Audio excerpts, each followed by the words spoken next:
Metro ಹಳಿ ಆತ್ಮಹತ್ಯೆಯ ಸ್ಫೋಟ ಆಯ್ತಾ? ಮೆಟ್ರೋ ಹಳಿಗೆ ಹಾರಿ ಯುವಕ ಆತ್ಮಹತ್ಯೆ. ಚೆನ್ನೈನಲ್ಲಿ ಕುಮಾರಸ್ವಾಮಿಗೆ ಯಶಸ್ವಿ ಆಪರೇಷನ್. ರಾಜ್ಯ ಕಾಂಗ್ರೆಸ್ನ 2ನೇ ಪಟ್ಟಿ ಬಿಡುಗಡೆಗೆ ಕೌಂಟ್ ಡೌನ್. ಪವರ್ ಸೆಂಟರ್ ಆದ ಡಿಕೆಶಿ ನಿವಾಸ. ಟಿಕೆಟ್ ಬಗ್ಗೆ ಡಿಕೆಶಿ ಹೇಳಿದ್ದೇನು? ಮಂಡ್ಯಕ್ಕೆ ಕುಮಾರಸ್ವಾಮಿಯೇ ಮೈತ್ರಿ ಅಭ್ಯರ್ಥಿ ಎಂದಿದ್ಯಾರು? ಫ್ಯಾಮಿಲಿ ಪಾಲಿಟಿಕ್ಸ್ ವಿರುದ್ಧ ಕೆಂಡವಾದ ಡಿವಿಎಸ್. ಎಲ್ಲಾ ಸುದ್ದಿಗಳನ್ನ ನೋಡೋಣ ಕರ್ನಾಟಕ ಟಾಪ್ 20. ಮಾಜಿ ಸಿಎಂ ಕುಮಾರಸ್ವಾಮಿಗೆ ಯಶಸ್ವಿ ಶಸ್ತ್ರಚಿಕಿತ್ಸೆ ಮಾಡಲಾಗಿದೆ. ಚೆನ್ನೈನ ಅಪೋಲೋ ಆಸ್ಪತ್ರೆಯಲ್ಲಿ ನುರಿತ ವೈದ್ಯರ ತಂಡ ಯಶಸ್ವಿಯಾಗಿ ಆಪರೇಷನ್ ಮಾಡಿದೆ. ಇಂದು ಬೆಳಗ್ಗೆ 8 ಗಂಟೆ ಸುಮಾರಿಗೆ ಆಪರೇಷನ್ ಮಾಡಲಾಗಿದೆ. ಹಂಗೇರಿಯಿಂದ ಬಂದಿದ್ದ ಡಾಕ್ಟರ್ ಸಾಯಿ ಸತೀಶ್ ನೇತೃತ್ವದಲ್ಲಿ 3 ಗಂಟೆಗಳ ಆಪರೇಷನ್ ಮಾಡಲಾಯಿತು.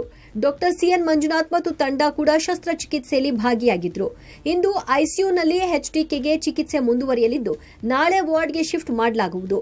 2-3 ದಿನದ ವಿಶ್ರಾಂತಿ ಬಳಿಕ ಎಚ್ಡಿಕೆ ಆಸ್ಪತ್ರೆಯಿಂದ ಡಿಸ್ಚಾರ್ಜ್ ಆಗಲಿದ್ದಾರೆ.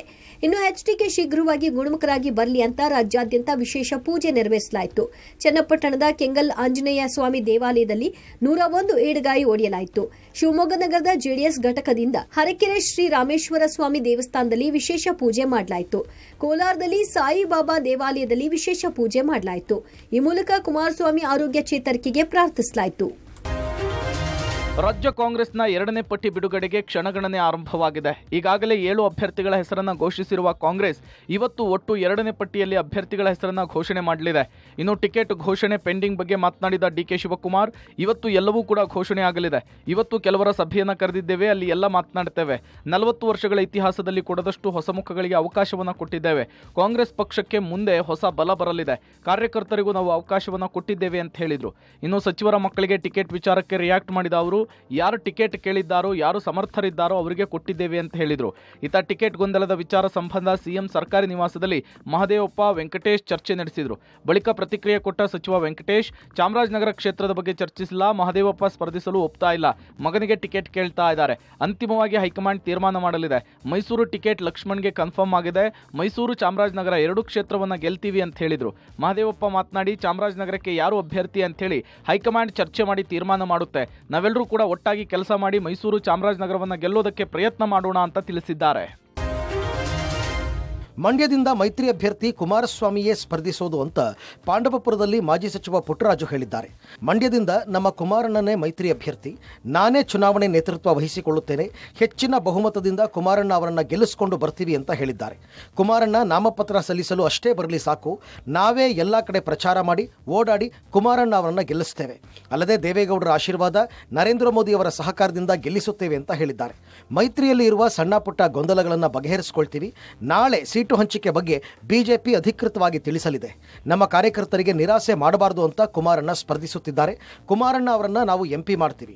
ಟಿಕೆಟ್ ಘೋಷಣೆ ಬಳಿಕ ಸುಮಲತಾ ಜೊತೆ ಮಾತನಾಡುತ್ತೇವೆ. ಹಿಂದಿನದ್ದೆಲ್ಲ ಮರೆತು ಎಲ್ಲರೂ ಒಗ್ಗಟ್ಟಿನಿಂದ ಹೋಗುತ್ತೇವೆ ಅಂತ ತಿಳಿಸಿದರು. ಇನ್ನು ಶಾಸಕ ದರ್ಶನ್ ಪುಟ್ಟಣ್ಣಯ್ಯ ಅವರನ್ನ ಭೇಟಿ ಮಾಡಿ ಕುಮಾರಣ್ಣ ಅವರನ್ನ ಬೆಂಬಲಿಸುವಂತೆ ಮನವಿ ಮಾಡಿದರು.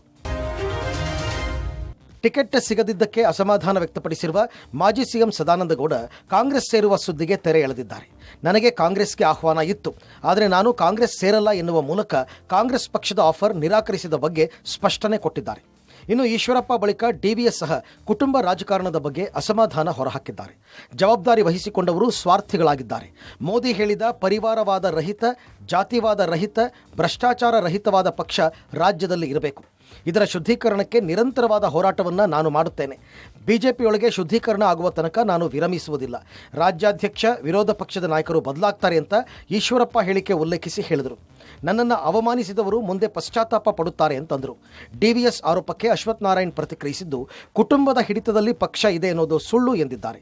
ಇನ್ನು ಕಾಂಗ್ರೆಸ್ ಸೇರದ ಡಿವಿಎಸ್ ನಿರ್ಧಾರವನ್ನು ಬಿಜೆಪಿ ನಾಯಕರು ಸ್ವಾಗತಿಸಿದ್ದಾರೆ. ಡಿವಿಎಸ್ ಅವರನ್ನ ಕಾಂಗ್ರೆಸ್ ನಾಯಕರು ಆಹ್ವಾನಿಸಿದರು. ಅವರ ದೇಹದಲ್ಲಿರೋದು ಬಿಜೆಪಿ ರಕ್ತ. ಅಧಿಕಾರ, ಹಣದಿಂದ ಡಿವಿಎಸ್ ಅವರನ್ನ ಕಾಂಗ್ರೆಸ್ ಖರೀದಿ ಮಾಡೋದಕ್ಕಾಗಲ್ಲ.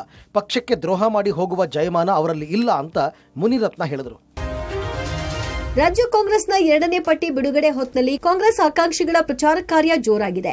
ಬೆಳಗಾವಿಯಲ್ಲಿ ಸಚಿವ ಸತೀಶ್ ಜಾರಕಿಹೊಳಿ ಪುತ್ರಿ ಭರ್ಜರಿ ಮತಬೇಟೆಗಿಳಿದಿದ್ದಾರೆ. ಚಿಕ್ಕೋಡಿ ಲೋಕಸಭಾ ಕಾಂಗ್ರೆಸ್ ಟಿಕೆಟ್ ಪ್ರಿಯಾಂಕಾ ಜಾರಕಿಹೊಳಿ ಬಹುತೇಕ ಫೈನಲ್ ಆದ ಹಿನ್ನೆಲೆ ಪ್ರಚಾರದ ಅಖಾಡಕ್ಕೆ ಅಕ್ಕ ತಮ್ಮ ಧುಮುಕಿದ್ದಾರೆ. ತಂದೆ ಮತಕ್ಷೇತ್ರ ಯಮಕನ ಮರಡಿಯಿಂದಲೇ ಪ್ರಚಾರ ಶುರು ಮಾಡಿದ್ದಾರೆ.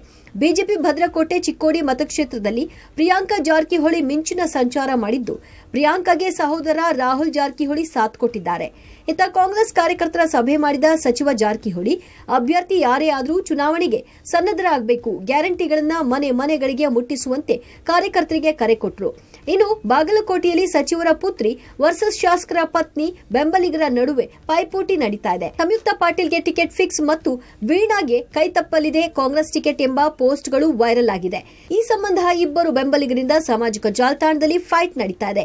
ಗೋಬ್ಯಾಕ್ ಸಂಯುಕ್ತ ಅಂತ ವೀಣಾ ಬೆಂಬಲಿಗರು ಕಿಡಿಕಾರಿದ್ರೆ, ಹೆದರಿಕೆಗೆ ಮಣಿದು ಟಿಕೆಟ್ ಬದಲಾಯಿಸಿದ್ರೆ ಪರಿಣಾಮ ನೆಟ್ಟಗಿರಲ್ಲ ಅಂತ ಸಂಯುಕ್ತ ಬೆಂಬಲಿಗರು ತಿರುಗೇಟು ಕೊಟ್ಟಿದ್ದಾರೆ.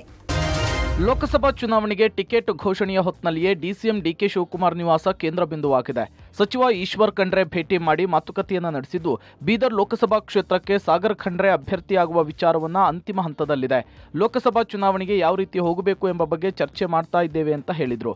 ಇನ್ನು ಪುತ್ರ ಮೃಣಾಲ್ ಹೆಬ್ಬಾಳ್ಕರ್ ಜೊತೆಗೆ ಸಚಿವೆ ಲಕ್ಷ್ಮೀ ಹೆಬ್ಬಾಳ್ಕರ್ ಸಹ ಡಿಕೆಶಿ ಮನೆಗೆ ಭೇಟಿ ಕೊಟ್ಟಿದ್ರು.